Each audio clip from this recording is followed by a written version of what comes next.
Good morning, students. As you discussed in the last lecture, that I will brief predict trend in the properties of element. Okay. Okay. Now see trend in physical property. First physical property is the atomic radius. Atomic radius क्या है? Distance between the centre of atom and the electron in the last orbit. Last orbit में जो electron होता है, आप you know that is atom. Mid में क्या होता है इसके? न्यूक्लियस. और लास्ट ऑर्बिट सपोज दैट ये है, तो यहाँ से लेके यहाँ ये जो डिस्टेंस होती है ये कहलाती है एटॉमिक डिस्टेंस. ठीक है. एटॉमिक रेडियस आर इसे रिप्रेजेंट करते हैं. ये फिगर शो करने को मैंने इलस्ट्रेट किया यहाँ पर. देखिए ए बी दो एटम है, ए बी मॉलिक्यूल में, तो डिस्टेंस बिटवीन टू न्यूक्लियस में तो क्या होगा? R A plus B upon two. A की रेडियस और बी की radius divided by two. There are okay. Now there are the three concept of atomic radius based on this types of bonding molecule के atoms में किस type की है उसके behalf पर जो रेडियस है वो थ्री टाइप्स की होती है. Covalent radius, ionic radius, wonder वाल radius. Okay.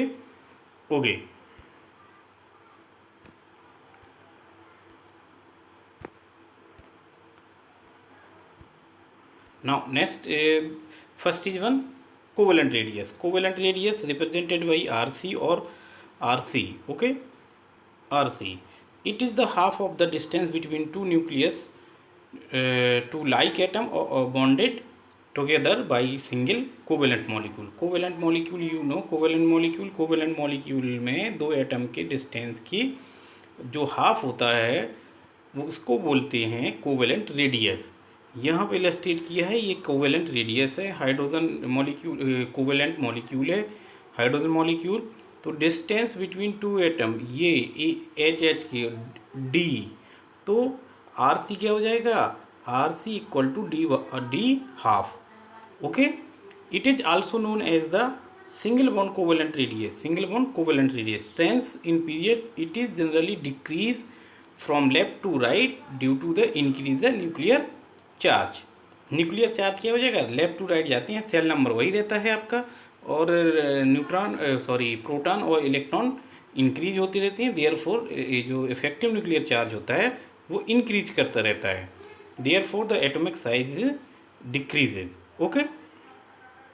Now atom period second में आपके एटम है lithium, beryllium, boron, carbon, nitrogen, oxygen, fluorine. जो आरसी है इनका जो कोवेलेंट रेडियस है ये आप देख रहे हैं कि ये डिक्रीज कर रहा है. ओके, डिक्रीज करता है. However for D block and F block element, D block element transition element कहलाते हैं, F block element inner transition element कहलाती हैं. Does not change much because इनमें जो रेडियस का चेंज होता है वो ज़्यादा नहीं होता है. Because the electrons add to the inner shells. जो इलेक्ट्रॉन होते हैं वो इनर सेल में आपके इंटर करते हैं, तो स्क्रीनिंग इफेक्ट के कारण वहाँ पर इनका जो इफेक्टिव न्यूक्लियर चार्ज है वो बहुत ज़्यादा वेरी नहीं करता है. देयरफॉर रेडियस आपकी सेम रहती है. Okay. Now it increase from in group में टॉप टू बॉटम पे जाते हैं तो ये इंक्रीज कर जाती है. बिकॉज क्योंकि जो न्यू पीरियड होता है वो न्यू सेल से स्टार्ट होता है और नंबर ऑफ इलेक्ट्रॉन वही रहते हैं. ओके. तो इफेक्टिव न्यूक्लियर जो चार्ज होता है वो कम होता है.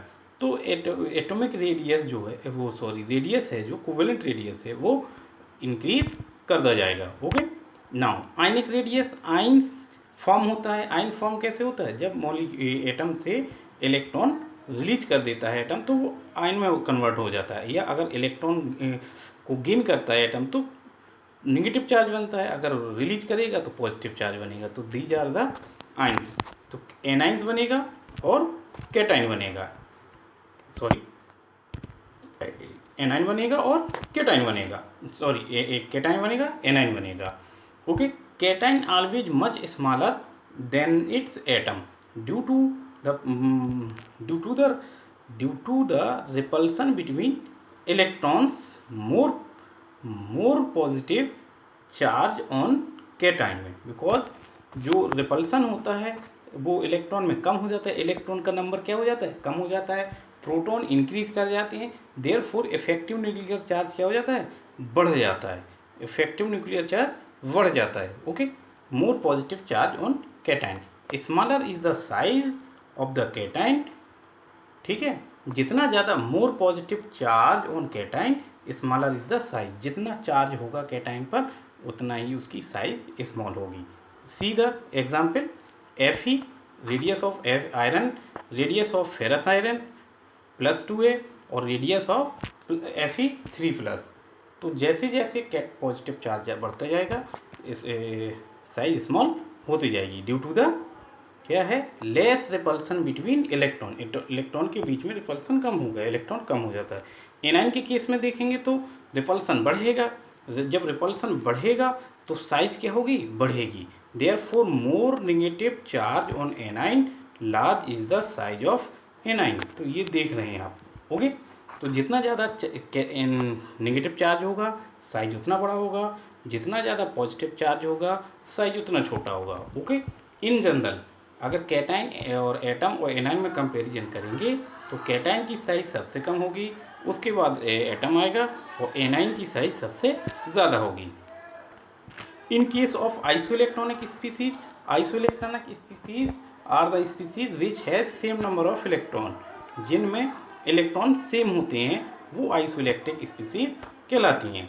ओके, तो see the example, magnesium 2 positive, Na 2 positive, Fe- O2-। Magnesium में नंबर ऑफ इलेक्ट्रॉन कितने, 10 टोटल होते हैं, 12, 2 निकल गए तो कितने हो जाएंगे, 10। सिमिलरली सोडियम में टोटल नंबर ऑफ इलेक्ट्रॉन 11 और Na पॉजिटिव में कितना होगा, 11 होगा। ओके, फ्लोरीन में इलेक्ट्रॉन कितने होते हैं, 9, एक माइनस लगा है देयरफॉर 10 हो गए।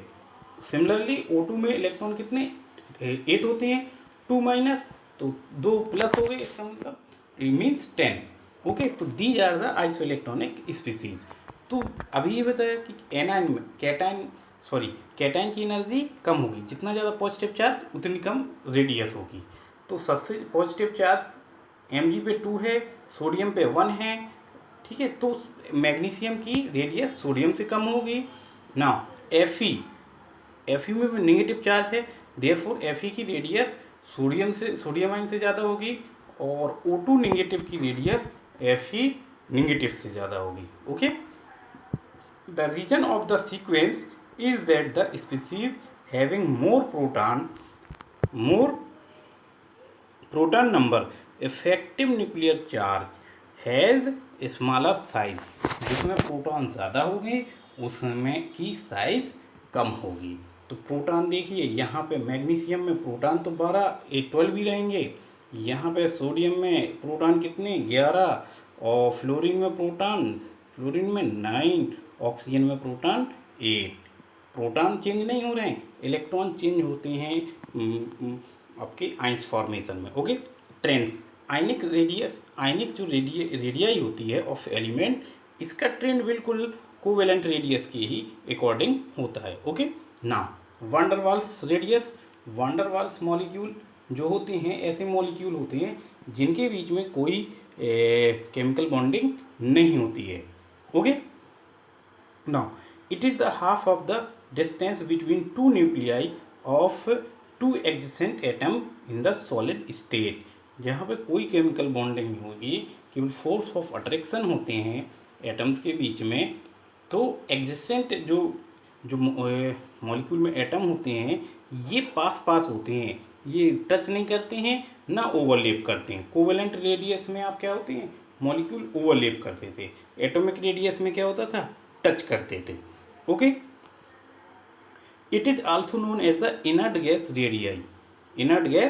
रेडियाई। ओके, तो ये डी है 2 न्यूक्लियस के बीच का डिस्टेंस, देयरफॉर वान डर वाल radius equal to D/2। Trend वही होगा जो कि कोवेलेंट रेडियाई का होता है। Okay, now comparison between atomic radii, covalent radii and Avogadro radii. तो ये एटम्स हैं जो एक दूसरे को टच करते हैं। एटम क्या होते हैं? टच करते हैं। ये कोवेलेंट मॉलिक्यूल है जिसमें एटम ओवरलैप करते हैं। क्या करते हैं? ओवरलैप करते हैं। ये एक ऐसा मॉलिक्यूल है जिसमें कोई बॉन्डिंग नहीं है, therefore no touching, no overlapping takes place here. Okay, now therefore जब यहाँ टच नहीं करते, D1 ये D1 है, ये D2 है, ये D3 है, therefore D2 is smallest in the three case. Okay, D2 से ज़्यादा क्या होगा? D1, और D1 से बड़ा क्या होगा? D3। देयरफॉर जो साइजेज होंगी इनकी, सबसे कम साइज किसकी होगी? RC होगी, ये इसकी, इस वाले की, क्योंकि ये एक दूसरे को ओवरलैप कर रहे हैं। फिर ये टच कर रहे हैं तो इनकी रेडियस होगी। ओके, यहाँ पे ना तो टच कर रहे हैं, दूर दूर हैं, ठीक है, एडजेसेंट है। देयरफॉर सबसे बड़ी जो रेडियस होती है वो एवोगैड्रो रेडियस होती है। तो अब ये बहुत इंपॉर्टेंट है, क्वेश्चन कंसेप्चुअल आता है कि ये ऐसा, एक तो क्या ऑर्डर क्या होता है और इसका रीज़न क्या होता है, ठीक है। Okay, now ionization energy. Ionization energy या आयनाइजेशन एंथैल्पी या ionization potential, it is energy required to the remove an electron of last orbit of an isolated gaseous atom.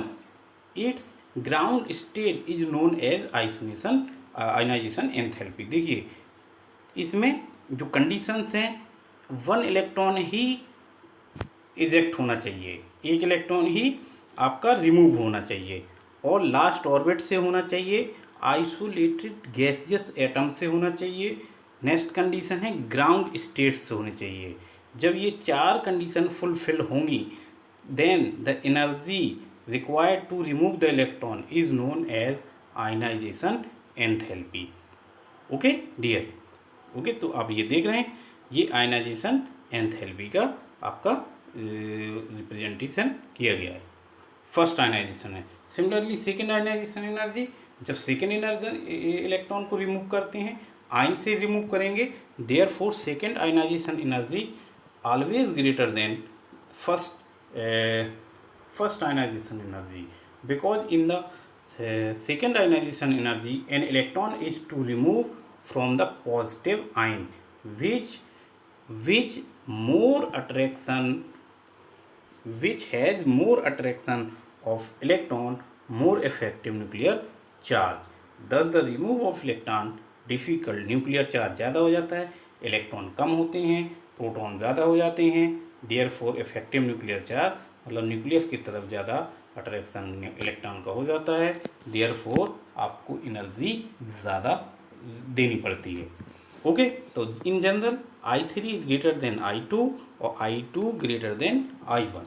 Factor affecting the ionization energy, first size, जितनी बड़ी size होगी ionization energy उतना कम होगा। तो कैसा होता है ionization energy? Reciprocal to atomic radii. Okay, number of electron in the inner shell, screening effect, या स्क्रीनिंग इफेक्ट भी अफेक्ट करता है। The electron in inner shell decrease the effective nuclear charge to electron of outer shell. जो अंदर के electron होते हैं बाहर वाली सेल पर, ये इफेक्टिव न्यूक्लियर चार्ज को कम करते हैं। The effect is known as screening effect. तो स्क्रीनिंग इफेक्ट आप समझ गए कि अंदर के इलेक्ट्रॉन, अंदर वाली सेल के इलेक्ट्रॉन बाहर वाली सेल के इलेक्ट्रॉन के इफेक्टिव न्यूक्लियर चार्ज को कम करती है। इसी इफेक्ट को हम क्या कहते हैं? Effective nuclear charge. तो इफेक्टिव न्यूक्लियर चार्ज जितना ज़्यादा होगा उसका आयनाइजेशन एनर्जी उतनी ज़्यादा होगी, सॉरी कम होगी, ठीक है, आसान होगा निकालना उसमें। Okay, effective nuclear charge next है। Effective nuclear charge, effective nuclear charge कैसे काम करेंगे आप? Z effective Z minus S, Z is the actual nuclear charge है आपका, एटॉमिक नंबर जिसे बोलते हैं, और S is the screening constant. तो इफेक्टिव चार्ज जितना ज़्यादा होगा, इफेक्टिव न्यूक्लियर चार्ज जितना ज़्यादा होगा, आयनाइजेशन एनर्जी उतनी ज़्यादा होगी। Okay, half and fulfilled orbitals आपने देखा है हाफ फिल्ड फुल फिल्ड का जो कन्फिग्रेशन होता है वो मोर स्टेबल होता है then the orbital who are not half filled और not full filled. Okay, therefore ये सीक्वेंस होगा आपका जो ऑर्बिटल इलेक्ट्रॉनिक कन्फिग्रेशन का, वो आप देखेंगे, देख रहे हैं। हेलो, वो आप देख रहे हैं।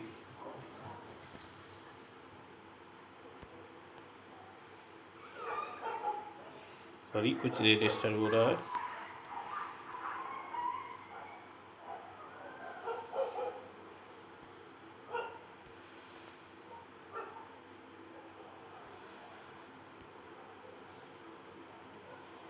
ओके, वीडियो बड़ा हो रहा है तो हम और ब्रीफ करेंगे इसको और फास्ट करेंगे। तो हाफ फील्ड और फुल फील्ड, तो ये जो कॉन्फ़िगरेशन है आपके हाफ फील्ड और फुल फील्ड के, ये इनकी स्टेबिलिटी ज़्यादा होती है। फुल फील्ड क्या होता है S2P6, हाफ फील्ड क्या होगा S1P3, ठीक है। और हाफ फील्ड ना तो हाफ फील्ड ना फुल फील्ड, कोई भी हो सकता है इन दो के अलावा। ओके, तो मोस्ट स्टेबल कॉन्फ़िगरेशन क्या होता है S2P6, therefore the ionization energy of the configuration is greatest, is highest, and the half filled orbital ये कॉन्फ़िगरेशन कहलाता है S1P3, ठीक है। या D5 या F7 या F14 या D10, ये जो फुल मतलब कंप्लीट फील्ड होंगे तो फुल फील्ड कहलाता है, और जस्ट आधे होंगे इलेक्ट्रॉन तो हाफ फील्ड कहलाता है। Therefore the ionization energy is in the order. Okay, types of orbital, orbital की टाइप से भी डिपेंड करती है। तो जो एस ऑर्बिटल अगर इलेक्ट्रॉन होगा तो उसका जो आयनाइजेशन एनर्जी होगी वो मोर होगी then P, then D, then F of the same subshell. Subshell same होनी चाहिए।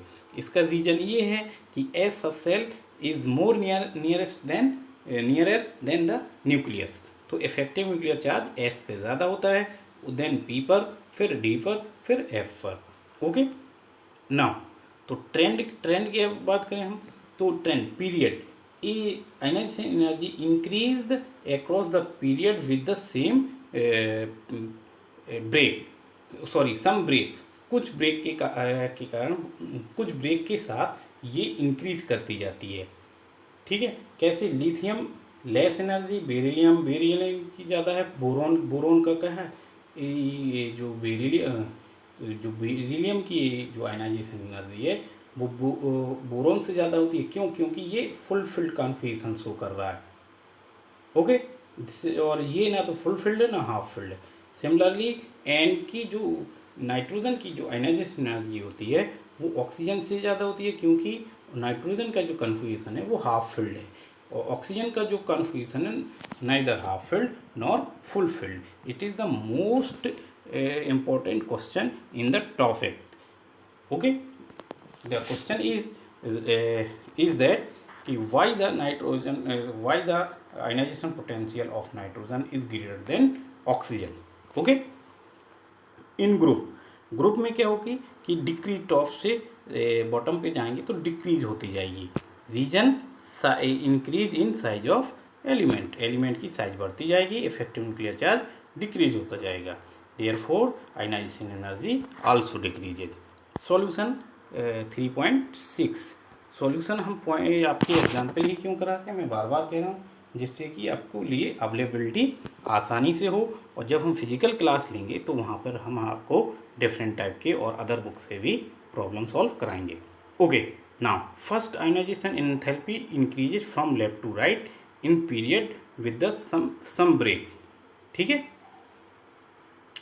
ओके, तो इसकी प्रॉब्लम ये थी कि ऐसा रीजन क्या है, तो किसका ज़्यादा होगा आयनाइजेशन एनर्जी, इनमें सोडियम में, मैग्नीशियम में और एल्युमिनियम में।